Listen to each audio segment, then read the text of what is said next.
இந்த நாளிலும் கர்த்தருடைய வார்த்தையை நம்மோடு கூட பகிர்ந்து கொள்ள அருமையான மூத்த சகோதரர் பிரதர் பிராங்க்லின் ஜோசப் அவர்களை அன்போடு அழைக்கிறோம். அவர் இந்த ஆராதனைகளிலே அவர்தான் அந்த சாம்பல் புதன்கிழமை கர்த்தருடைய வார்த்தையை கொடுத்தார். ஒரு சாட்சி. அன்றைக்கு நம்முடைய சபையைச் சேர்ந்த பல ஆண்டுகள் அவர் ஒரு விசுவாசி. ஏதோ ஒரு காரணத்தினாலே அவர் வெளியே நின்று கேட்டுக்கொண்டிருந்தார். அது கேட்டுக்கொண்டிருக்கும் போதே ஆண்டுடைய ஆவியானவருடைய உள்ளத்திலே வல்லமையாய் பேசினார். அன்றைக்கு ஆச்சரியமாக அவருடைய உள்ளத்தில் ஒரு மாற்றம் வந்தது. கர்த்தர் இப்படிப்பட்டவர்களை சபைக்கு கொண்டு வருகிறார், பயன்படுத்துகிறார். அப்படியே நம்ம ஒவ்வொருவருக்கும் நடக்க கருத்தான ஜெபத்தோடு கவனித்து கேட்போம். கர்த்தருடைய பரிசுத்த நாமத்திற்கு ஸ்தோத்திரம். இந்த பெரிய அல்லது யாகுல வியாழன் அன்று இந்த விசேஷித்த ஆராதனைக்கு வந்திருக்கிற நாம் ஆண்டவராய் இயேசு கிறிஸ்து மரிப்பதற்கு முன்தினம் நடந்த சம்பவங்களை தியானிக்கும்படியாய் அழைக்கப்படுகிறோம். அந்த இரவில் நடந்த திடுக்கிடும் சம்பவங்கள், சற்றும் எதிர்பாராத சம்பவங்கள். உதாரணமாக, அவருடைய நண்பன் ஒருவன், 12 ஒருவன் அவரை காட்டிக் கொடுக்கிறான். இந்த இரவிலே பிரதான சீஷன் என்று சொல்லப்பட்ட ஒருவன் அந்த நாளிலே ஆண்டவரை 3 முறை மறுதலிக்கிறார். அவருடைய தோழர்களும், இந்த 12 தோழர்களும் கூட அந்த இரவிலே அவரை விட்டு விட்டு ஓடிவிடுகிறதை நாம் பார்க்கிறோம். அது மாத்திரமல்ல, எருசலேமை நோக்கி மிக தைரியமாக பாடுபடப் போகிறோம் என்று அறிந்து தன்னுடைய சீஷர்களுக்கு முன் அறிவித்து எருசலேமை நோக்கி சென்று தனக்கு வரப்போகிற எல்லாவற்றையும் அறிந்த ஆண்டவர் கூட அந்த ராத்திரியிலே மிகவும் வியாகுலப்படுகிறதை, மரணத்துக்கு ஏதுவான துக்கம் என்று அவர் சொல்லுகிற அளவுக்கு அவர் வியாகுலப்படுகிறதை நாம் பார்க்கிறோம். அது நமக்கு ஆச்சரியமாக இருக்கிறது. அது மாத்திரமல்ல, நான் இதற்காகவே வந்தேன் என்று தன்னுடைய ஊழியத்தின் முழுவதும் சொன்ன ஆண்டவர் அந்த இரவிலே அவர் சொல்லுகிறார், இந்த பாத்திரம் என்னை விட்டு நீங்க கூடுமானால் நீங்கபடி செய்யும் என்று ஜெபிக்கிறதை பார்த்து நாம் அதிர்ச்சி அடைகிறோம். அந்த இரவிலே அத்தனை பலவிதமான சம்பவங்கள் நமக்கு ஆச்சரியத்தை உண்டு பண்ணுகின்றன. கடைசியாக அந்த இரவிலே ஒரு கிரிமினல், ஒரு திருடனை போல அவர் கைது செய்யப்படுகிறதையும் பார்க்கிறோம். இப்படிப்பட்ட அதிர்ச்சியுற்ற சம்பவங்களும் கூட தேவனுடைய திருச்சித்தத்தின்படியே நடக்கிறது என்று நாம் அறிந்து கொள்ளும் பொழுது நமக்கு உண்மையாகவே அது வியப்பாக இருக்கிறது. அனைத்தும் ஆண்டவர் தேவன் முன்குறித்தபடி அந்த இரவிலே நடக்கிறது. அதை குறித்து தான் நாம் தியானிக்கும்படி நாம் அழைக்கப்பட்டிருக்கிறோம். ஐயா சொன்னபடி, நம்முடைய பாஸ்டர் ஐயா சொன்னபடி, இந்த நாள் யாகுல வியாழன் அல்லது பெரிய வியாழன் அல்லது கட்டளை வியாழன் என்றும் அழைக்கப்படுகிறது. அதற்கு காரணம் ஆங்கிலத்திலே மாண்டி தர்ஸ்டே என்று அவர்கள் சொன்னபடி. மாண்டி என்ற வார்த்தை லத்தீன் பதமாகிய மேண்டேட்டம் என்ற வார்த்தையிலிருந்து ஆங்கிலத்திலே மேண்டேட் என்ற வார்த்தை வருகிறது. மேண்டேட் என்றால் கமாண்ட், கட்டளை. ஆகவேதான் இது மாண்டி தர்ஸ்டே, இது கட்டளை வியாழன் என்று அழைக்கப்படுகிறது. அப்படியானால் இந்த இரவிலே தேவன் ஒரு முக்கியமான ஒரு கட்டளையை நமக்கு தந்திருக்கிறார். அந்த கட்டளையையும் அவர்கள் ஐயா சொன்னார்கள். நாம் வேதத்தை எடுத்து அந்த வசனத்தை நாம் வாசிப்பது, ஏனென்றால் என்னுடைய தியானத்தின் மூலப்பொருள் அந்த வார்த்தையை, அந்த கட்டளையை குறித்து தான் நாம் தியானிக்கப் போகிறோம். இதை நாம் யோவான் சுவிசேஷம் 13ஆம் அதிகாரம் 34, 35 வசனங்களிலே நாம் வாசிக்கிறோம். நான் வாசிக்கிறேன். யோவான் 13ஆம் அதிகாரம் 34ம் 35ஆம் வசனமும் நான் வாசிக்கிறேன். நீங்கள் ஒருவரில் ஒருவர் அன்பாயிருங்கள். நான் உங்களில் அன்பாயிருந்தது போல நீங்களும் ஒருவரில் ஒருவர் அன்பாயிருங்கள் என்கிற புதிதான கட்டளையை உங்களுக்கு கொடுக்கிறேன் என்று ஆண்டவராய் இயேசு கிறிஸ்து தன்னுடைய 12 சீஷர்களை பார்த்து கொடுக்கிறார் ஒரு கட்டளை. அவர் மிக முக்கியமாக வற்புறுத்தி சொல்லுகிற வார்த்தை என்ன? ஒரு புதிய கட்டளை என்று சொல்கிறார். ஆனால் நமக்கு தெரியும், யாத்திராகமம், லேவியராகமம், உபாகமத்திலிருந்து ஆண்டவர் ஒரு கற்பனையை கொடுத்திருக்கிறார். அது என்ன? நீ உன்னில் அன்பாய் இருப்பது போல பிறனிலும் அன்பாய் இருப்பாயாக, உன்னை நேசிப்பது போல் பிறனை நேசிப்பாயாக என்ற கட்டளை இருக்கிறபடியினாலே இந்த இரவிலே கர்த்தர் புதிய கட்டளையாக கொடுப்பதில் அந்த பழைய கட்டளைக்கும் இந்த புதிய கட்டளைக்கும் உள்ள வித்தியாசத்தை நாம் நன்கு தெரிந்து கொள்ள வேண்டும் என்று நான் விரும்புகிறேன். ஏனென்றால் இதில் what is so new about it? ஏனென்றால் அன்பாய் இருக்க வேண்டும் என்பது பிரதான கற்பனை. அந்த வாலிபன் ஆண்டவரை குறித்து கற்பனைகளை குறித்து கேட்கும் பொழுது ஆண்டவர் 2 கற்பனைகளை சொல்கிறார். பிரதான கற்பனை என்ன? உன் முழு இருதயத்தோடும் ஆத்மாவோடும் மனதோடும் பலத்தோடும் தேவனில் அன்பு கூர்வாயாக. இதுவே பிரதான கற்பனை. இதற்கு ஒப்பாயிருக்கிற இரண்டாம் கற்பனை என்னவென்றால், நீ உன்னில் அன்பு கூறுவது போல பிறனிலும் அன்பு கூர்வாயாக என்று சொல்லியிருக்கிறார். ஆனால் இந்த இரவிலே நான் உங்களுக்கு ஒரு புதிய கட்டளையை கொடுக்கிறேன் என்று தன்னுடைய சீஷர்களை பார்த்து சொல்லுகிறார். அடுத்த வசனம் சொல்லுகிறது, 35ஆம் வசனம், நீங்கள் ஒருவரில் ஒருவர் அன்புள்ளவர்களாயிருந்தால் அதனால் நீங்கள் எல்லாரும் என்னுடைய சீஷர்கள் என்று எல்லாரும் அறிந்து கொள்வார்கள் என்று ஆண்டவராய் இயேசு கிறிஸ்து அந்த கட்டளையை குறித்து சொல்லுகிறார். இதில் என்ன வித்தியாசம் என்று நாம் கொஞ்சம் கவனிப்போமானால், ஆண்டவர் சொல்லுகிறார், தன்னைத்தான் வெறுத்து தன் சிலுவையை எடுத்துக்கொண்டு என்னை பின்பற்றாமல் இருந்தால் அவன் எனக்கு சீஷனாக இருக்க மாட்டான் என்று சொல்லுகிறார். உன்னை நேசித்து என்று சொல்லவில்லை, உன்னை வெறுக்க வேண்டும் என்று சொல்லியிருக்கிறார். ஆகவே ஒருவேளை இன்றைக்கு சிலர் தங்களில் அன்பு கூறுவது கூட இல்லாத ஒரு சூழ்நிலையிலே தற்கொலை செய்ய போகிறவர்களை கேட்டால், அவர்கள் மேல் எந்த விதமான எண்ணில் அன்பு கூறுவது போல இன்னொரு அன்பு கூறுவாய் என்று சொன்னால் அதில் அர்த்தம் இருக்காது. ஆகவே ஆண்டவர் மிக தெளிவாக இந்த கட்டளையிலே 2 புதிய காரியங்களை செய்கிறார். ஒன்று அந்த அன்புடைய மெஷர், அந்த ஸ்டாண்டர்ட் என்னவென்றால், நான் உங்களில் அன்பு கூர்ந்தது போல என்று சொல்கிறார்.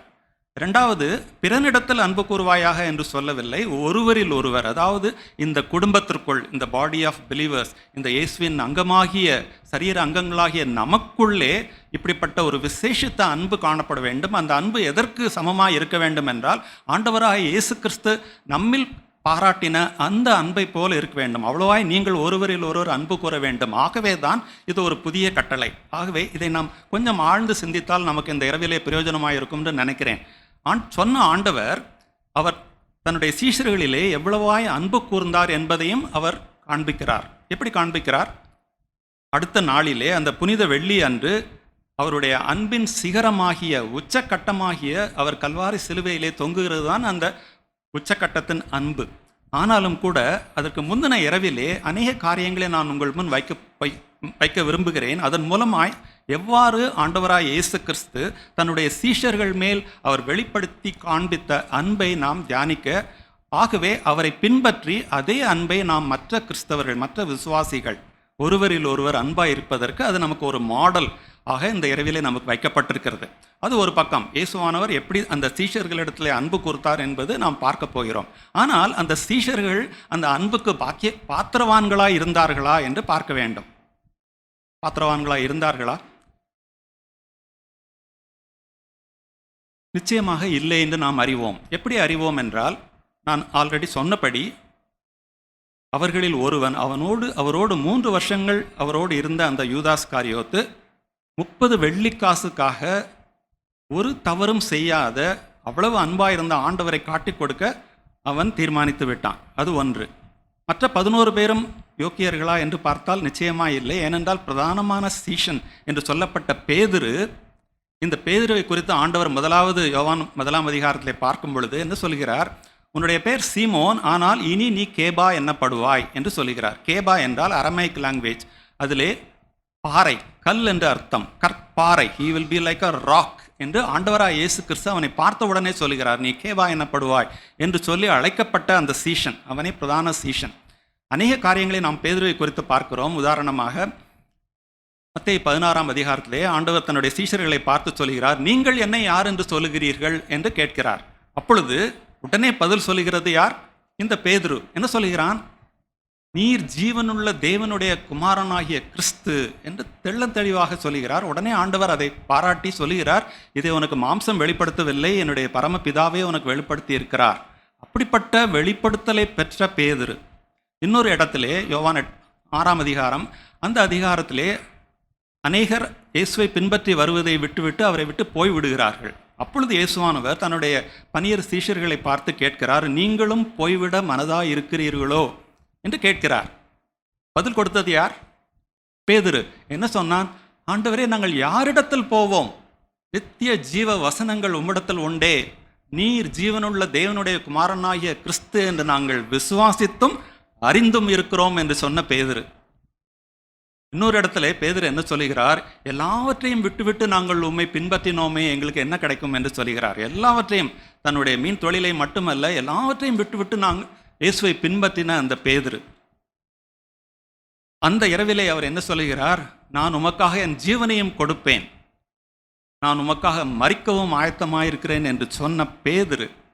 அத்தனை செல்ஃப் கான்ஃபிடன்ஸ். ஆண்டவர் சொல்லுகிறார், உன்னை சாத்தான் கோதுமையை புடைக்கிறது போல உன்னை புடைக்கிறதற்கு என்னிடத்திலே உத்தரவு கேட்டுக்கொண்டான். ஆனால் நான் உனக்காக ஜெபித்திருக்கிறேன், உன் விசுவாசம் ஒளிந்து போகாதபடிக்கு உனக்காக ஜெபித்திருக்கிறேன். அந்த நேரத்தில் கூட பேதுரு அதை குறித்து கவலைப்படவில்லை. அவன் மிகுந்த அந்த செல்ஃப் கான்ஃபிடன்ஸ்னாலே அவன் ஜெபிக்காமல், அந்த இரவிலே கெத்செமனே தோட்டத்தில் கூட ஜெபிக்காதபடியினாலே 3 விசை இந்த பேதுரு மறுதலிப்பதை பார்க்கிறோம். இங்கே நமக்கு ஒரு பெரிய பாடம் இருக்கிறது.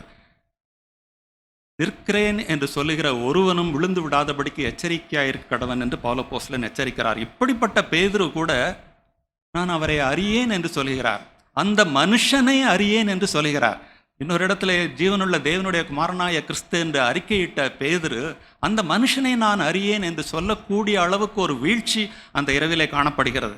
விசுவாசிகளாகிய நாம், பல ஆண்டுகள் ஆண்டவரை அறிந்த நாம், தயவு செய்து நாம் விழமாட்டோம் என்று நினைக்க வேண்டாம். பேதுருவுக்கு ஏற்பட்ட ஒரு வீழ்ச்சி நமக்கும் கூட ஏற்படலாம். ஆகவே நாம் மிகுந்த ஜாக்கிரதையாக இருக்க வேண்டும். அப்படிப்பட்ட ஒரு சீஷனும் அங்கு உண்டு. மற்ற சீஷர்கள் எப்படி என்று பார்த்தால், கால்களை கழுவின அந்த இரவிலே ஆண்டவராய் இயேசு கிறிஸ்து அவர்களுக்கு குருவாயிருந்த, அவர்களுடைய ஆண்டவராயிருந்த இயேசுவாமி அவர்களுடைய சீஷர்களின் கால்களை கழுவின பிறகு அவர்களுக்குள்ளே ஒரு வாக்குவாதம் நடைபெற்றதாம். அது என்ன வாக்குவாதம்? நம்மில் யார் பெரியவன் என்று அவர்களுக்குள்ளே வாக்குவாதம் பண்ணுகிறதை பார்க்கிறோம். அப்படிப்பட்ட சீஷர்களைத்தான் ஆண்டவர் தெரிந்து கொண்டு அவர்கள் மேல் தன் அன்பை காட்டுகிறார். அது மாத்திரமல்ல, அந்த இரவிலே கெத்செமனே தோட்டத்திற்கு போய், நீங்கள் சோதனைக்குட்படாதபடிக்கு விழித்திருந்து ஜெபம் பண்ணுங்கள் என்று 2 முறை சொல்லுகிறார். எனக்காக ஜெபியுங்கள் என்று ஆண்டவர் சொல்லவில்லை, அது அவசியமில்லை. உங்களுக்காக நீங்கள் சோதனைக்குட்படாதபடிக்கு ஜெபம் பண்ணுங்கள் என்று அவர் 2 முறை சொல்லியும் அந்த சீஷர்கள் கேட்கவில்லை, கீழ்ப்படியவில்லை. அவர்கள் தூங்கி விடுகிறதை பார்க்கிறோம். கடைசியாக யூதாஸ் காரியோத்து போர் சேவகர்களுடன் வந்து இயேசுவை கைதாக்கும் பொழுது கூட வேதம் சொல்லுகிறது, எல்லாரும் அவரை விட்டுவிட்டு ஓடிவிட்டார்கள். இந்த சீஷர்களிடத்திலே ஆண்டவராய் இயேசு கிறிஸ்து காண்பிக்கிற அன்பு, நான் உங்களில் அன்பாய் இருக்கிறது போல என்று சொல்லி காண்பிக்கிறார். ஆகவே அடுத்த நாள் நடக்கப் போகிற அந்த மாபெரும் அவருடைய தியாகத்தை மட்டும் அல்லாமல், அந்த இரவிலே நடந்த சின்ன சின்ன காரியங்களிலிருந்து நாம் அநேக காரியங்களை நாம் இந்த நாளிலே கற்றுக்கொள்வோம். ஆண்டவருடைய அன்பு எப்படிப்பட்ட அன்பு என்பதை நாம் பார்க்கலாம். முதலாவதாக, அவர் அந்த இரவிலே யோவான் 13ஆம் அதிகாரத்திலே நாம் வாசித்தபடி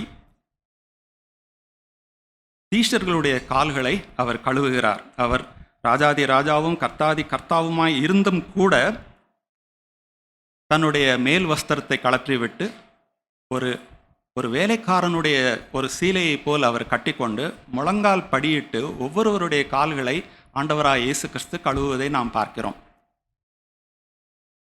அந்த சீஷர்கள் 2000 ஆண்டுகளுக்கு முன்பு ஆண்டவர் கழுவினார் என்பது உண்மை. ஆனால் உண்மை என்னவென்றால், இங்கு கூடியிருக்கிற நாம் நம்மளுடைய அபாத்திர தன்மையை பாராமல் நம்மளுடைய கால்களை கூட கழுவதற்கு அவர் எத்தனிக்கிறார், அவர் ஆயத்தமாயிருக்கிறார். எதை வைத்து சொல்லுகிறேன்? அவர் சொன்னார், நான் உன் காலை கழுவாவிட்டால் உனக்கு என்னிடத்தில் பங்கில்லை என்று பேதுருவிடத்தில் சொல்லுகிறார். நமக்கு இயேசுவிடத்திலே பங்கு உண்டு அல்லவா? நாம் அவருடைய பிள்ளைகள், அவரை ஏற்றுக்கொண்டிருக்கிறோம், நம்மை அவர் பிள்ளைகளாக அழைத்திருக்கிறார். ஆகவே நம்மளுடைய கால்களை கூட அவர் கழுவுகிறார் இந்த இரவிலே.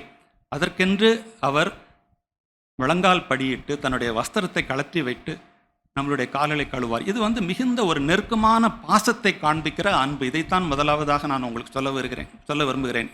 இந்த நாளிலே ஆண்டவராய் இயேசு கிறிஸ்து இந்த இரவிலே செய்த அவர் காட்டின, அவர் வெளிப்படுத்தின அன்பின் முதல் பாகம் என்னவென்றால், மிகவும் பாசம் உள்ள ஒரு நெருக்கமான அன்பு. ஒருவேளை உண்மையாகவே நம்மளுடைய கால்களை நம்மளுடைய குடும்பத்தாரில் யாரோ ஒருவர் ஒரு நாளிலே கழுவி இருந்தால் நம்மை அதிகமாய் அதை தொடப்பட்டிருப்போம், அப்படிப்பட்ட ஒரு செய்கையினாலே. ஏனென்றால் நம்மளுடைய கால்களை எடுத்து கழுவி அதை தன்னுடைய சீலையினால் துடைக்கிறது என்பது சாதாரண ஒரு அன்பல்ல, அது ஒரு விசேஷத்தை, ஒரு இன்டிமேட் லவ். அந்த அன்பைத்தான் நமக்கு ஆண்டவர் முதலாவது காண்பிக்கிறார். நம்மளுடைய கால்கள், நாம் எப்பேற்பட்ட பாவியாக இருந்தாலும் ஆண்டவர் நம்மை அழைத்து நாம் அந்த அழைப்புக்கு கீழ்ப்படிந்து நம்மளுடைய கால்களை கொடுக்கும் பொழுது அவர் நம்மளுடைய கால்களை கழுவுகிறார். இப்படிப்பட்ட அன்பை ஆண்டவர் தந்து நம்மை பரவசப்படுத்துகிறார். நெருக்கமான பாசமுள்ள அன்பு, இது முதல் அன்பு என்று நான் உங்களுக்கு சொல்ல விரும்புகிறேன். 2வதாக பார்ப்போமானால், அந்த இரவிலே ஆண்டவராய் இயேசு கிறிஸ்து எவ்வாறு தன்னுடைய சீஷர்களை உற்சாகப்படுத்துகிறார், அவர்களை ஊக்குவிக்கிறார். he encourages them, he motivates, he appreciates. அவர்கள் சீஷர்கள் பெரிதாக ஒன்றும் செய்து விடவில்லை. ஆனாலும் கூட நீங்கள் பாருங்கள், ஆண்டவர் ஒரு அழகான வார்த்தையை லூக்கா 22 அதிகாரம் 28 வசனத்திலே வாசிக்கிறோம். லூக்கா 22:28 நான் அதை வாசிக்கிறேன். இப்படியாய் தன்னுடைய சீஷர்களை பார்த்து சொல்லுகிறார். எப்போ சொல்லுகிறார் என்றால், தங்களுக்குள்ளே யார் பெரியவன் என்று வாக்குவாதத்தை முடித்தவுடன் இயேசுவானவர் அவர்களை பார்த்து சொல்லுகிறார், மேலும் எனக்கு நேரிட்ட சோதனைகளில் என்னோடே கூட நிலைத்திருந்தவர்கள் நீங்களே என்று தன்னுடைய சீஷர்களை பார்த்து சொல்கிறார். மேலும் எனக்கு நேரிட்ட சோதனைகளில் என்னோடே கூட நிலைத்திருந்தவர்கள் நீங்களே. உண்மையாகவா? 2 மணி நேரம் கழித்து இதே சீஷர்கள் அவருக்கு வந்த சோதனையின் பொழுது அவரோடு கூட நிற்கவில்லை அல்லவா? ஓடிவிட்டார்கள். ஆனாலும் கூட நம் ஆண்டவர் அத்தனை கரிசனையோடு, அத்தனை அன்போடு அவர்களிடத்தில் காணப்படக்கூடிய நல்ல காரியங்களை சொல்லி அவர்களை ஊக்குவிப்பதை, அவர்களை தைரியப்படுத்துவதை நாம் பார்க்கிறோம். அப்படிப்பட்ட ஆண்டவர் நம்மளுடைய ஆண்டவர். நாம் சோர்ந்து போயிருக்கும் பொழுது நம்மளிடத்தில் காணப்படுகிற நன்மைகளை, நல்ல காரியங்களைத்தான் அவர் சொல்லுகிறார். He is not there to condemn and judge. He is there to motivate us and encourage us. அந்த காரியத்தை நாம் பார்க்கிறோம். நம்மளுடைய வாழ்க்கையை பார்க்கும் பொழுது நாம் அதை கடைப்பிடிக்கிறோமா? மற்றவர்களை குறித்து எப்பொழுதும் குறை சொல்லிக்கொண்டே இருக்கிறோமா? அல்லது மற்றவர்கள் செய்கிற நன்மையான காரியத்தை கண்டு அவர்களை ஊக்குவிக்க, அவர்களை உற்சாகப்படுத்துகிறோமா? இதிலிருந்து நாம் கற்றுக்கொள்ள வேண்டியது, நாம் ஒருவரில் ஒருவர் அன்பாக இருந்தால் ஆண்டவரைப் போலவே அவர்களுடைய குற்றங்களை காணாமல், அதை பெரிதுபடுத்தாமல், அவர்கள் செய்கிற நல்ல காரியங்களை பாராட்டி அவர்களை தைரியப்படுத்தி ஊக்கப்படுத்தும்படியாய் ஆண்டவர் நமக்கு அழைப்பு தருகிறார். இது அவருடைய 2வது அன்பு. முதல் அன்பு நெருங்கிய பாசமான அன்பு. 2வது நம்மை உற்சாகப்படுத்தும், ஊக்குவிக்கிற அன்பு. 3வதாக நம்முடைய ஐயா சொன்னபடி ஆண்டவராய் இயேசு கிறிஸ்து அந்த மேல் அறையிலே யோவான் 14 அதிகாரத்திலிருந்து 17 அதிகாரம் வரைக்கும் சீஷர்களோடு தன்னுடைய கடைசி உபதேசத்தை பலர் கோணங்களிலே அவர் தருகிறார். அந்த இடத்துல நாம் பார்க்கும் பொழுது ஆண்டவருடைய அன்பு எப்படி வெளிப்படுகிறது என்றால், சீஷர்களை ஆறுதல் படுத்துகிற அன்பு, சீஷர்களுக்கு சமாதானத்தை தருகிற அன்பு, சீஷர்களுக்கு சந்தோஷத்தை கொடுக்கிற அன்பு. இந்த 3 காரியங்களையுமே நாம் பார்க்கலாம். உதாரணமாக யோவான் 13 அதிகாரத்தில் ஆண்டவர் சொல்கிறார், உங்களில் ஒருவன் என்னை காட்டிக் கொடுப்பான் என்று சொல்கிறார். அப்படி சொன்ன உடனே அந்த சீஷர்கள் ஒவ்வொருவரும் ஒருவர் முகத்தை ஒருவர் பார்த்து அது யாராயிருக்கும், நானோ என்று கேட்கிறார்கள். அப்படியானால் என்ன அர்த்தம் என்றால், அந்த சீஷர்கள் தங்களை பற்றி அவர்களுக்கு ஒரு கான்ஃபிடன்ஸ் இல்லை ஆண்டவரை நான் நிச்சயமாக இம்மை காட்டிக் கொடுக்க போகிறதில்லை என்று ஒருவன் கூட அங்கு சொல்லவில்லை. அனைவரும் ஒருவர் முகத்தை ஒருவர் பார்த்து நானோ என்று, அதாவது அவர்களுடைய நிலையிலே ஒருவேளை அவர்கள் செய்தாலும் செய்யலாம் என்ற பயத்தினாலே நானோ என்று போய் இயேசுவை கேட்கிற அளவுக்கு தான் அவர்களுடைய விசுவாசம், அவர்களுடைய பக்தி இருந்தது. ஆனால் ஆண்டவர் அந்த வார்த்தையை சொன்ன பிறகு 2வது பேதுருவை பார்த்து நீ என்னை மறுதலிக்கப் போகிறாய் என்று சொல்கிறார். 3வது சொல்கிறார், நான் உங்களை விட்டு போகப் போகிறேன், என்னுடைய வேலை வந்தது, நீங்கள் என்னை காண மாட்டீர்கள். இந்த 3 காரியங்களும், ஒருவன் காட்டிக் கொடுக்க போகிறான், ஒருவன் மறுதலிக்கப் போகிறான், 3வது நீங்கள் என்னை காண மாட்டீர்கள், நான் உங்களை விட்டு போய்விடுவேன் என்று சொன்ன உடனே 14 அதிகாரம் முதல் வசனம் எப்படி ஆரம்பிக்கிறது? உங்கள் இருதயம் கலங்காதிருப்பதாக. ஆண்டவராய் இயேசு கிறிஸ்து யோவான் 12 அதிகாரத்திலே வாசிக்கிறோம், என் ஆத்துமா கலங்குகிறது. அந்த வசனத்தை நாம் பார்க்கலாம். யோவான் 12 அதிகாரத்திலே ஆண்டவராய் இயேசு கிறிஸ்து எப்படிப்பட்ட சூழ்நிலையிலே அவர் தன்னுடைய அன்பை காண்பிக்கிறார் என்பதை நாம் அறிந்து கொள்ள வேண்டும். யோவான் 12 அதிகாரம், அந்த கிரேக்கர்கள் வந்து நாங்கள் இயேசுவை காண வேண்டும் என்று அந்திரேயாவிடம் பிலிப்போடும் சொன்ன பிறகு ஆண்டவர் சொல்கிறார். யோவான் 12 அதிகாரம் 27 வசனத்தின் முதல் பாகத்தை நான் வாசிக்கிறேன். யோவான் 12:27. இப்பொழுது என் ஆத்துமா கலங்குகிறது. ஒரு சாதாரண வார்த்தை இல்லை. அவர் யார்? அவர் தேவனுடைய குமாரனாகிய தேவன் என்று சொல்லலாம், ராஜாதி ராஜா. என் ஆத்துமா கலங்குகிறது, நான் என்ன சொல்லுவேன்? இந்த வேளை நின்று என்னை ரட்சியும் என்று சொல்வேனோ? ஆகிலும் இதற்காகவே இந்த வேலைக்குள் வந்தேன் என்று 12 அதிகாரத்திலே சொல்கிறோம். 13 அதிகாரத்திலே அங்கே ஆத்மாவிலே கலங்கினார் என்று வாசிக்கிறோம். யோவான் 13 அதிகாரம் 21 வசனம் சொல்கிறது, இயேசு இவைகளை சொன்ன பின்பு 13:21 ஆவியிலே கலங்கி. ஆத்மாவிலே கலக்கம், ஆவியிலே கலக்கம் ஆண்டவராய் இயேசு கிறிஸ்துவுக்கு. ஏனென்றால் வரப்போகிற நாளிலே உலகத்தின் பாவம் அவர் மேல் சுமத்தப்படும் பொழுது தேவனோடு இருக்கிற அவருடைய ஐக்கியம் அங்கே நின்று போகும் என்ற அந்த ஒரு பாரம் அவரை அழுத்தி கொண்டிருக்கிறது. ஆத்மாவிலே கலக்கம், ஆவியிலே கலக்கம். ஆகிலும் தன்னுடைய சீஷர்களை பார்த்து அவர் சொல்லுகிற வார்த்தை என்ன? உங்கள் இருதயம் கலங்காதிருப்பதாக. தேவனிடத்தில் விசுவாசமாயிருங்கள், என்னிடத்திலும் விசுவாசமாயிருங்கள். நான் போய் உங்களுக்காக ஒரு ஸ்தலத்தை ஆயத்தம் பண்ண போகிறேன். நான் போவது உங்களுக்கு நன்மையாக இருக்கும் என்று சொல்கிறார். ஏனென்றால் நான் போனால் தேற்றரவாளனை நான் அனுப்புவேன், உங்களோடு என்னென்றைக்கும் இருக்கும்படியாய் எல்லா சத்தியத்திற்குள்ள நடத்தும்படியான ஆவியானவரை உங்களுக்கு தந்தருளுவேன் என்று அவர் வாக்குத்தத்தம் பண்ணுகிறார். அது மாத்திரமல்ல, ஆறுதல் செய்கிற தேவன், ஆறுதல் செய்கிற அன்பு. 2வது அன்பு அதே 14ஆம் அதிகாரத்திலே நாம் பார்க்கிறோம். 27ஆம் வசனம், யோவான் 14:27, சமாதானத்தை உங்களுக்கு வைத்து போகிறேன், என்னுடைய சமாதானத்தையே உங்களுக்கு கொடுக்கிறேன், உலகம் கொடுக்கிற பிரகாரம் நான் உங்களுக்கு கொடுக்கிறதில்லை, உங்கள் இருதயம் கலங்காமலும் பயப்படாமலும் இருப்பதாக. சோர்வை அகற்றுகிற ஆண்டவரின் அன்பு நமக்கு சமாதானத்தை கொடுத்து போகும் அன்பு. அந்த உலகத்திலே சமாதானம் இன்மையினாலே அநேகர் தூக்கமின்மை, அநேக தற்கொலைகளை நாம் குறித்து வாசிக்கிறோம். ஆனால் கிறிஸ்தவர்களாகிய நமக்கு, அவருடைய பிள்ளைகளாகிய நமக்கு ஆண்டவர் தருகிற பெரிய ஆசீர்வாதம் அவரின் அன்பினால் நமக்கு கிடைக்கிற சமாதானம். தேவனோடு சமாதானம், உள்ளத்திலே சமாதானம், மற்றவர்களோடு சமாதானத்தை தேவன் நமக்காக வைத்து போகிறார். ஆகவே ஆறுதல் பார்த்தோம், சமாதானம் பார்த்தோம். இன்னொன்று காரியத்தையும் நான் சொன்னேன். அடுத்த அதிகாரத்திலே 15ஆம் வசனம், 15ஆம் அதிகாரம், மன்னிக்கவும், 15ஆம் அதிகாரம் 11ஆம் வசனம், என்னுடைய சந்தோஷம், 11ஆம் வசனம், என்னுடைய சந்தோஷம் உங்களில் நிலைத்திருக்கும்படி, உங்கள் சந்தோஷம் நிறைவாயிருக்கும்படி இவைகளை உங்களுக்கு சொன்னேன். ஆறுதல், சமாதானம், இங்கே சந்தோஷத்தையும் ஆண்டவர் நமக்காக கொடுக்கிறார். அப்படிப்பட்ட அன்பை அவர் இந்த நாளிலே நமக்கு தந்து போகிறார். சமாதானத்தை தரும், சந்தோஷத்தை அளிக்கும் இயேசுவின் அன்பை குறித்து பார்த்தோம். 3 விதமான அன்பை பார்த்தோம். 4வது அன்பு நமக்காக வேண்டுதல் செய்யும் அன்பு. 14, 15, 16 3 அதிகாரங்களிலே ஆண்டவராய் இயேசு கிறிஸ்து தன்னுடைய உபதேசத்தை சீஷர்களுக்கு கொடுக்க வேண்டிய கடைசி உபதேசத்தை கொடுத்து முடித்த பின் 17வது அதிகாரம் இப்படியாய் ஆரம்பிக்கிறது. இயேசுவைகளை சொன்ன பின்பு தம்முடைய கண்களை வானத்திற்கு நேராக ஏறெடுத்து என்று அவருடைய ஆசாரிய ஜெபம் அங்கே ஆரம்பிக்கிறதை பார்க்கிறோம். அந்த அதிகாரம் முழுவதும் இயேசுவுடைய ஜெபம் நமக்காக எழுதப்பட்டிருக்கிறது. இதை நாம் கட்டாயம் வீட்டில் போய் இதை வாசிக்க வேண்டும், தியானிக்க வேண்டும். இதில் ஒரு வசனத்தை மட்டும் நான் உங்களுக்கு காண்பிக்க விரும்புகிறேன். யோவான் 17ஆம் அதிகாரம் 6ஆம் வசனம் இப்படியாய் ஆரம்பிக்கிறது. நீர் உலகத்தில் தெரிந்தெடுத்து, 6ஆம் வசனம், நீர் உலகத்தில் தெரிந்தெடுத்து எனக்கு தந்த மனுஷருக்கு உம்முடைய நாமத்தை வெளிப்படுத்தினேன். பிரியமானவர்களே, நாம் யார் என்று கேட்டால், அந்த வாட் இஸ் அவர் ஐடென்டிட்டி? வேதம் சொல்லுகிறது, யார் நம்மை தெரிந்தெடுத்திருக்கிறார்? நீர் உலகத்தில் தெரிந்தெடுத்து எனக்கு தந்த மனுஷர். தேவனாகிய கர்த்தர், பிதாவாகிய தேவன் உலகத்தில் உள்ள எல்லா மனுஷரையும் விட்டுவிட்டு சிறு கூட்டமாகிய நம்மை, அவருடைய பிள்ளைகளை அவர் தெரிந்தெடுத்து ஆண்டவராய் இயேசுவிடத்தில் ஒப்படைத்திருக்கிறார். ஆகவே Lord Jesus is giving a report to his father. You gave these men to me and I have protected them என்று அவர் சொல்கிறார். நீர் உலகத்தில் தெரிந்தெடுத்து எனக்கு தந்த மனுஷருக்கு உம்முடைய நாமத்தை வெளிப்படுத்தினேன், அவர்கள் உம்முடையவர்களாய் இருந்தார்கள். அன்பானவர்களே, நாம் பிதாவினுடையவர்களாய் இருந்தோமாம். பிதாவாகிய தேவன் நம்மை ஆண்டவராய் இயேசு கிறிஸ்துவின் கரத்திலே ஒப்புவித்திருக்கிறார். எவ்வளவு விசேஷித்தவர்கள் நாம்! நாம் அவரை தெரிந்து கொள்ளவில்லை, அவர் நம்மை உலகத்தில் தெரிந்தெடுத்து நம்மை ஆண்டவராய் இயேசு கிறிஸ்துவிடத்திலே தந்த இந்த அன்பை குறித்து இந்த அதிகாரத்திலே நாம் ஆண்டவராய் இயேசு கிறிஸ்து ஜெபிப்பதை நாம் பார்க்கிறோம். உம்முடைய வசனத்தினாலே இவர்களை காத்து கொள்ளும் என்று ஆண்டவராய் இயேசு கிறிஸ்து தன்னுடைய பிதாவை நோக்கி ஜெபிக்கிறார். ஒரு காரியத்தை நாம் கவனிக்க வேண்டும். இந்த ஜெபம் இவ்வளவு அதிகமாய் நமக்காக எழுதப்பட்டிருந்தாலும் கூட ஆண்டவராய் இயேசு கிறிஸ்து நம்மளுடைய சரீர நன்மைக்காகவோ அல்லது உலக நன்மைக்காகவோ ஜெபிக்கவில்லை. அவருடைய ஜெபம் அனைத்துமே ஆவிக்குரிய ஆசீர்வாதங்களுக்காக ஜெபிக்கிறதை மட்டும் பார்க்கிறோம்.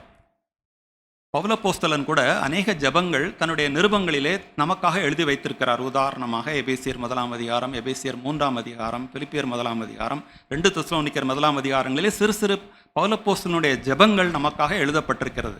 ஆனால் அந்த ஜெபங்களை நீங்கள் வாசித்து பார்ப்பீர்களானால் ஒரு இடத்திலாவது பவுலப்போஸ்தலன் நம்மளுடைய சரீர நன்மைக்காக ஜெபிப்பதை நாம் பார்க்க முடியாது. அப்படியானால் நாம் கற்றுக்கொள்ள வேண்டிய காரியம் என்ன? ஆண்டவர் சொன்னார், இவைகளை குறித்து நீங்கள் கவலைப்படாதிருங்கள், அஞ்ஞானிகள் இவைகளை நாடி தேடுகிறார்கள். நீங்கள் என்ன செய்ய வேண்டும்? முதலாவது தேவனையும் தேவனுடைய ராஜ்யத்தையும் தேடுங்கள். அதுதான் நாம் செய்ய வேண்டியது. ஆகவே தான் ஆண்டவராய் இயேசு கிறிஸ்து நமக்காக செய்திருக்கிற ஜெபத்திலே நம்மளுடைய சரீர தேவைகளுக்காக அவர் ஜெபிக்கிறதில்லை.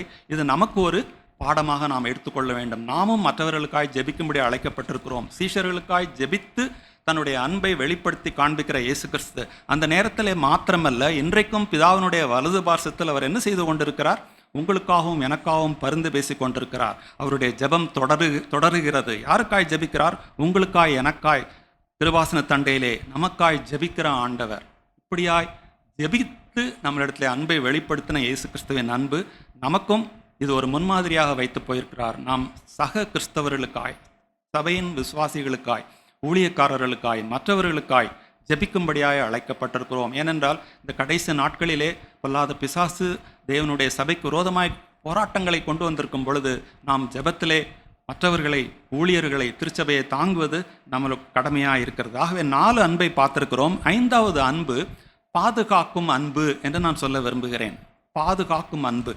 எவ்வளவாய் தன்னுடைய சீஷர்கள், ஹவு ப்ரொடெக்டிவ் ஹி வாஸ் என்று நம்ம இந்த அடுத்த அதிகாரத்திலே அவர் கைதாகும் பொழுது அவர் என்ன செய்கிறார் என்று பார்க்கலாம். யோவான் 18ஆம் அதிகாரத்திலே அவரை பிடிப்பதற்கு சேவர்கள் யூதாஸோடு ஈட்டிகளோடும் மற்ற ஆயுதங்களோடும் அவரை பிடிக்க வருகிறார்கள். அப்பொழுது நாம் 18ஆம் அதிகாரம் 5வது வசனத்திலிருந்து நான் வாசிக்கிறேன். யோவான் 18:5 முதல். அவருக்கு அவர்கள் பிரதியுத்தரமாக, நசரேயனாகிய இயேசுவை தேடுகிறோம் என்றார்கள். அதற்கு இயேசு, நான் தான் என்றார். அவர் போய் ஓடி ஒளிகிற ஒரு ஆண்டவர் இல்லை. அவர் முன்பாக நான் தான். அவரை காட்டிக் கொடுத்த யூதாசம் அவர்களுடனே கூட நின்றான். 6ஆம் வசனம், நான் தான் என்று அவர்களிடத்தில் சொன்ன உடனே அவர்கள் பின்னிட்டு தரையிலே விழுந்தார்கள். அவர் மறுபடியும் அவர்களை நோக்கி, யாரை தேடுகிறீர்கள் என்று கேட்டார். அவர்கள் நசரேயனாகிய இயேசுவை தேடுகிறோம் என்றார்கள். 8ஆம் வசனம், இயேசு பிரதியுத்தரமாக, நான் தான் என்று உங்களுக்கு சொன்னேனே, என்னை தேடுகிறது உண்டானால் இவர்களை போக விடுங்கள் என்றார். இதுதான் பாதுகாக்கும் அன்பு. தன்னுடைய சீஷர், he is shielding his disciples from harm. அந்த இரவிலே அவர்கள் ஈட்டியோடும் அவர்களுடைய அந்த பந்தங்களோடும் அவரை கைதாக்கும் பொழுது தன்னுடைய சீஷர்களை அவர் அங்கே ஷீல்ட் பண்ணி ப்ரொடெக்ட் பண்ணுகிறதை நாம் பார்க்கிறோம். இவர்களை போக விடுங்கள், இவர்களை நீங்கள் துன்புறுத்த வேண்டாம், இவர்களை நீங்கள் கைது செய்ய வேண்டாம் என்று பரிந்து பேசி அவர்களை விடுவித்து அதற்கு பின்பு அந்த சீஷர்கள் ஓடிவிட்டார்கள் என்று நாம் அறிகிறோம். அப்படியாய் நம்மை பாதுகாக்கும் அன்பு. ஆபத்து சூழலிலே கூட தன்னை தீய மனுஷருக்கு தன்னை ஒப்பு கொடுத்து தன்னுடைய நண்பர்களை அவர் தப்புவிக்கிற அந்த அன்பை பார்க்கிறோம். நாமும் அப்படிப்பட்ட ஒரு தன்னலமற்ற அன்பு உடையவர்களாக இருக்கும்படியாக அழைக்கப்பட்டிருக்கிறோம். கடைசியாக நான் ஆண்டவராய் இயேசு கிறிஸ்துவின் அன்பை குறித்து சொல்வதற்கு அந்த இரவிலே நடந்த காரியம் என்ன? தன்னையே நமக்காய் கொடுக்கும் அன்பு. முதலாவது பார்த்தோம், அதிக பாசமான ஒரு அன்பு என்று பார்த்தோம். 2வது, அவர் ஆறுதல் படுத்தும், சமாதானத்தை தரும், நமக்காக வேண்டுதல் செய்யும் அன்பு என்று பார்க்கிறோம். உற்சாகப்படுத்துகிற, ஊக்குவிக்கிற அன்பையும் பார்க்கிறோம். கடைசியாக அவர் தன்னையே கொடுக்கிற ஒரு அன்பை பார்க்கிறோம். எல்லாவற்றுக்கும் கிரீடமான ஒரு அன்பு இதுதான். நமக்காக அவருடைய சரீரம் விற்கப்பட்டது. மத்தேயு சுவிசேஷத்திலே நாம் அதை பார்க்கலாம்.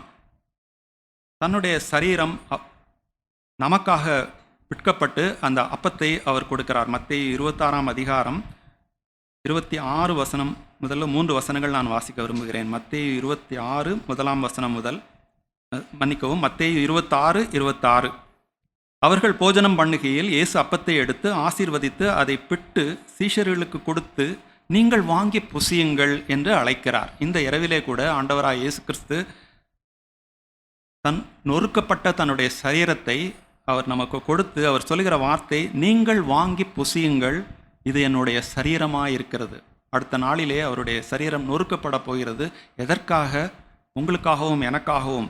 ஆகவே இதை வாங்கி புசியுங்கள் என்று சொல்லுகிறார். பின்பு பாத்திரத்தையும் எடுத்து ஸ்தோத்திரம் பண்ணி அவர்களுக்கு கொடுத்து, நீங்கள் எல்லாரும் இதிலே பானம் பண்ணுங்கள், இது பாவ மன்னிப்பு உண்டாகும்படி அநேகருக்காக சிந்தப்படுகிற புது உடன்படிக்கைக்குரிய என்னுடைய இரத்தமாயிருக்கிறது. தன்னுடைய சரீரத்தை நொறுக்கப்படுவதற்கும் தன்னுடைய திரு ரத்தம் சிந்தப்படுவதற்கும் யாருக்காக? உங்களுக்காக எனக்காக கொடுக்கத்தக்கதாய் அந்த இரவிலே அவர் நம்மை அழைக்கிறார். இந்த அப்பத்தை நீங்கள் புசியுங்கள், இந்த என்னுடைய புது உடன்படிக்கையின் இரத்தத்தை நீங்கள் பானம் பண்ணுங்கள் என்று நம்மோடு அவர் ஒரு இன்டிமேட் ரிலேஷன்ஷிப், ஒரு ஐக்கியத்திற்காய் நம்மை அவர் அழைக்கிறார். அவர் சொன்னார், ஜீவ அப்பம் நானே, என்னிடத்தில் வருகிறவன் ஒரு காலம் பசி அடையான், என்னிடத்தில் விசுவாசமாயிருக்கிறவன் ஒரு காலம் தாகமடையான் என்று சொல்லியிருக்கிறார். ஆகவே இந்த இரவிலே நம்மளுடைய எல்லா குறைகள் மத்தியிலும் தன்னுடைய பந்தி, கர்த்தரின் பந்திக்கு நாம் அழைக்கப்படுகிறோம். நாம் குறைவுள்ளவர்கள் அந்த சீஷர்களை பார்க்கும் பொழுது. ஆனால் அந்த சீஷர்களுடைய கால்களை கழுவி அவர்களுக்கு தன்னுடைய சரீரத்தையும் இரத்தத்தையும் கொடுத்த ஆண்டவர் இந்த இரவிலே நம் மத்தியிலே பிரசன்னமாய் இருக்கிறார். ஆகவே நம்மளுடைய பாவங்களை உணர்ந்தவர்களாய் நம்மளுடைய உள்ளான நிலைமையை உணர்ந்து அறிக்கையிட்டு அவரோடு ஐக்கியமாவதற்கு இந்த இரவிலே நமக்கு ஒரு அருமையான சந்தர்ப்பம் கொடுக்கப்பட்டிருக்கிறது. அவருடைய மேஜை உங்களுக்காக ஆயத்தமாக்கப்பட்டிருக்கிறது. ஆகவே அந்த பந்திக்கு வருவதற்கு முன் நாம் அவருடைய கட்டளையை ஒரு முறை நினைவு கூறலாம். அவருடைய கட்டளை என்ன? அவர் நம்மில் அன்பு கூர்ந்தது போல நாமும் ஒருவரில் ஒருவர் அன்பாய் இருக்க வேண்டும். ஒருவேளை இந்த இரவிலே நம்மளுடைய சொந்தக்காரர்கள், நம்மளுடைய நண்பர்கள், நம்மளுடைய திருச்சபையாரின் கால்களை கழுவுவதற்கு நாம் ஆயத்தமா? ஒருவேளை ஏதாவது ஒரு நபர் நம்மளுடைய வாழ்க்கையிலே, ஐயோ நான் இன்னும் ஒப்புரவாகவில்லை, ஒரு கசப்பு என்னுடைய மனதில் இன்னும் உண்டு என்று நினைப்போமானால் இந்த இரவிலே அந்த கசப்பை விலக்கி அந்த மனுஷனோடு ஒப்புரவாக வேண்டும் அல்லது அந்த நண்பரோடு ஒப்புரவாக வேண்டும் என்று நாம் தீர்மானித்த பிறகுதான் நாம் இந்த பந்திக்கு வர வேண்டும் பிரியமானவர்களே.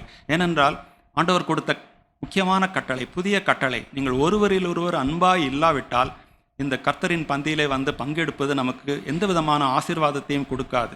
எல்லாருடைய கால்களையும் கழுவுவதற்கு நான் ஆயத்தமா? மனது அளவிலே ஒருவருடைய கால்களை நாம் கழுவுவதற்கு நாம் ஆயத்தமாக இருக்கிறோமோ என்று யோசித்து பார்க்க வேண்டும். ஒருவேளை யாரோடு, எந்த ஒரு மனிதரோடு, நண்பரோடு, ஒரு நபரோடு நாம் ஒப்புரவாகாமல் இருந்தால் நம்மளுடைய மனது அளவில் நாம் தீர்மானிப்போம், ஆண்டவரே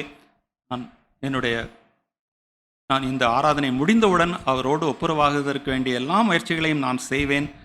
என்னுடைய மனதில் இருக்கக்கூடிய கசப்பு, பழைய காரியங்களை மறந்து நீர் எனக்கு கட்டளையிட்டபடினாலே நான் அவனில் அன்பு கூறுவேன் என்று தீர்மானிப்போம். இரண்டாவது, பேதுருவின் விழுதலிலிருந்து நாம் கற்றுக்கொள்ள வேண்டியது மிக மிக ஜாக்கிரதையாய் நாம் கற்றுக்கொள்ள வேண்டும். தன்னை நிற்கிறவன் என்று எண்ணுகிறவன் விழாதபடிக்கு எச்சரிக்கையாக இருக்க கடவன். அதற்கு நாம் செய்யக்கூடிய ஒரே காரியம், ஆண்டவர் சொன்னார், நீங்கள் சோதனைக்குட்படாதபடிக்கு விழித்திருந்து ஜெபம் பண்ணுங்கள் என்று சொன்னார். ஆகவே இந்த நாளிலே அந்த தீர்மானத்தையும் எடுக்கலாம். நம் ஜெப வாழ்க்கை எப்படி இருக்கிறது? நாம் நிற்கிறோம் என்று நினைத்து கொண்டு இல்லாமல் பயத்தோடு, நன்றியுள்ள இருதயத்தோடு நாம் ஜெபத்திலே நாம் உறுதியாக இருக்கும் பொழுது நாம் சோதனையிலிருந்து தப்பிப்பதற்கு ஆண்டவர் ஒரு வழியை காண்பிப்பார். கடைசியாக என்னை நினைவு கூறும்படி இதை செய்யுங்கள் என்று நாம் அழைக்கிறார். அவர் சரீரம் நமக்காக நொறுக்கப்பட்டிருக்கிறது, ரத்தம் நமக்காக சிந்தப்பட்டிருக்கிறது. ஆகவே இந்த இரவிலே நன்றியுள்ள இருதயத்தோடும் பூரண விசுவாசத்தோடும் மிகுந்த மனத்தாழ்மையோடும் கர்த்தரின் பந்தியிலே நாம் கிட்டு சேருவோம். கர்த்தர் நம்ம ஒவ்வொருவரையும் ஆசீர்வதிப்பார். அவருடைய நாமத்திற்கே மகிமை உண்டாவதாக.